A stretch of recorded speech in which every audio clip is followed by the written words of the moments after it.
Hi guys, and now I'm reviewing the Jaguar F-Pace SVR. I'm here on the Jaguar Drive Day, and this is one of 3 cars that I'm reviewing. Videos will be on this channel. This, of course, has been saved for last. The best for last. It's the highlight of the day.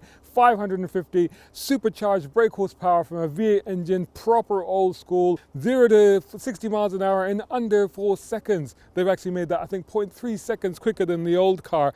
I can't wait to get in this. I'm not going to do the whole walk around because you know what? I've done that with the other F-Pace. Go and look at that video. It's pretty much the same. In fact, this has actually got more boot room because this is not a plug-in electric hybrid. What this car is about, it's about the drive. So you know what? Let's just take it for a drive and see what it feels like on the road. Before we do that, make sure that you're subscribing to youtube.com/browncarguy. Make sure you follow me on browncarguy.com and on all the social media channels. Just search for my hashtag. It is hashtag browncarguy. And of course, you can head over to patreon.com/browncarguy to sponsor these videos. Cool. Let's get into this.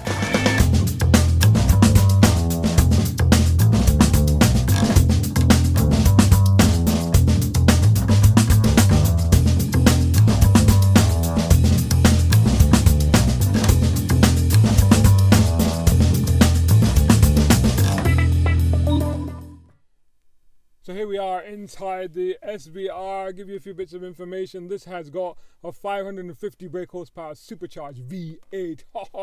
In fact, you know what? Let me turn it on. Whoa. Don't know if you'll be able to hear that.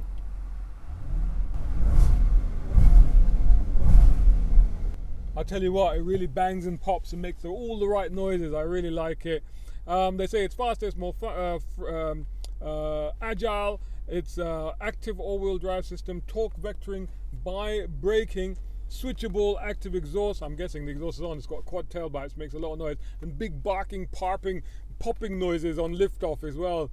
Peak torque has been up to 700 Newton meters for this model year. So it's now 0 to 60 is 3.8 seconds, 0.3 seconds quicker with this model year. With a dynamic launch is quicker, obviously. Higher maximum speed, 178 miles an hour or 286 kilometers per hour. Improved brakes, new steering, speed sensitive electronic power assisted steering, retuned dampers, 8-speed quick shift automatic, electronically controlled active rear differential. Revised Motorsport Aero decreases lift by 35%, so more drag on the front on the car. New front bumper, enlarged brake cooling vents, all new headlights, and all new rear taillights. 22-inch alloy wheels. The rest is just electronics inside the car. To be honest, inside the car, it gets pretty much the same treatment as the new F-Pace. So it's all pretty much the same. I mean, you wouldn't really be able to tell apart from this very nice Alcantara lining on here, right up to here, and on this side, and also on here on the roof and on the pillars on the inside. Just a nicer sort of look around here. There's carbon effect here, and of course an SVR badge here, which is quite cool. So, and really nice seats actually as well. So you know what? Let's just not worry about all of this stuff. Let's just take it for a drive, and you know, we'll start off in comfort mode. No, we won't. Let's just go straight into sport. Dynamic, put that into sport. Oh, wow! Holy moly! That will wake up the neighborhood. Oh, that is absolutely bonkers. I tell you what, this car, I have actually been driving it for a while now on these sort of roads, and it is so grippy, so solid, but incredibly ferociously fast. It's like it wants to spin all 4 wheels. It makes incredible noises. It really fills you with excitement and energy, as you can probably tell. The steering is actually really good, very weighty. Not a lot of feedback, but reasonably responsive. And you know, it does exactly what you want, and you can feel confident in what you're doing with the helmet. That's for sure. Punching it here. I've also used the paddle shifts. Let's switch on to the paddle shifts there. And whoa! Oh my God! That's in 4th gear.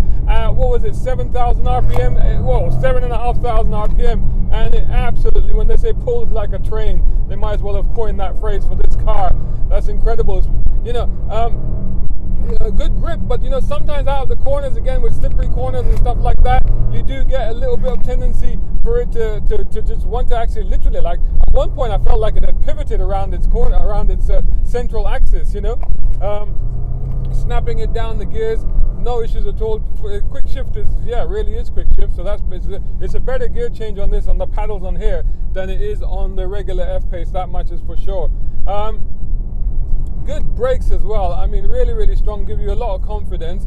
But going back to that, the grip of the thing, very, very well planted. But every now and then, even when it breaks just a little bit of traction, you know what it's doing. And I think the electronics are there to look after everything, and it's not really too much of an issue. Obviously, you can't be a hooligan with this much power, because things could go wrong. But I'll tell you what, getting up to silly speeds is absolute child's play in this car. The ride, as you can now, we're in town. Let's momentarily go into comfort mode, and the normal auto, you see, it quietens down, it calms down, it becomes like a nice purring kitten with no issues at all. Yeah, left-hand drive again, because on this Jaguar event that we're doing, it's an international led event, so the cars are international spec. I don't know specifically which market this one is for, but I'm not bothered. And again, driving it in left-hand drive over here doesn't seem to be too much of an issue. Not really had any problem with it. Just tremendous power, tremendous presence. I love the orange on this car that I've got. They had it in blue and in orange, and they said, which one do you want? I said, I want the orange one. Just because, look, it's the right sort of color for this sort of car. It's just a bit loud and a bit mad, isn't it?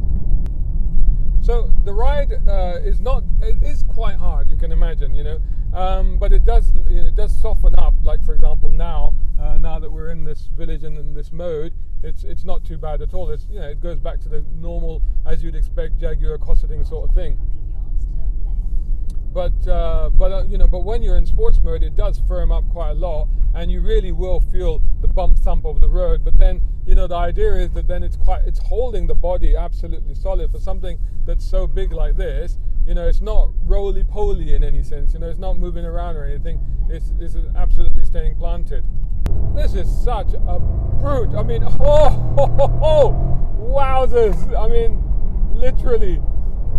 Monstering these roads, is monstering these little roads. It is brutally fast, extraordinary. Sounds it, the torque is there, the power is there, responds on the paddle, it's making the noises, it's absolutely planted, the grip is there. What an extraordinary machine, and it's one of those vehicles where you think that it shouldn't be able to do this sort of stuff. It shouldn't be able to do this sort of performance. But it's a little bit like when you drive the Range Rover Sport SVR. It's kind of that kind of sensation that you think a vehicle of this size, of this nature, a family SUV, and yet this is basically it's a muscle SUV. That's what this is. It's incredible. I can't talk about or review.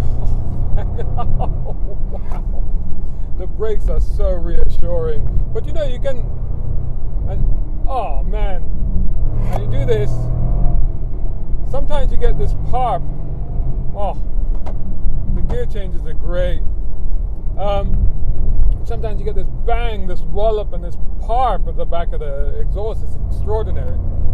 So I was saying that I can't talk about cars like this without saying that, well, as good as this car is, and I've driven on this drive event today, I've driven 3 Jag SUVs, and there's no question that they saved the best for last, and this is the one that I'm going to be buzzing about when I leave today. This car is on death row. Wow, did you hear that? This car is on death row. This is it. The V8, they won't be developing these engines anymore because, they've already said they're going to full electrification on their cars within actually just a few years. I think 5 years ahead of the deadline they're talking about. So 25, 4 years from now. Poof, my goodness. It's extraordinary, isn't it, to think about that?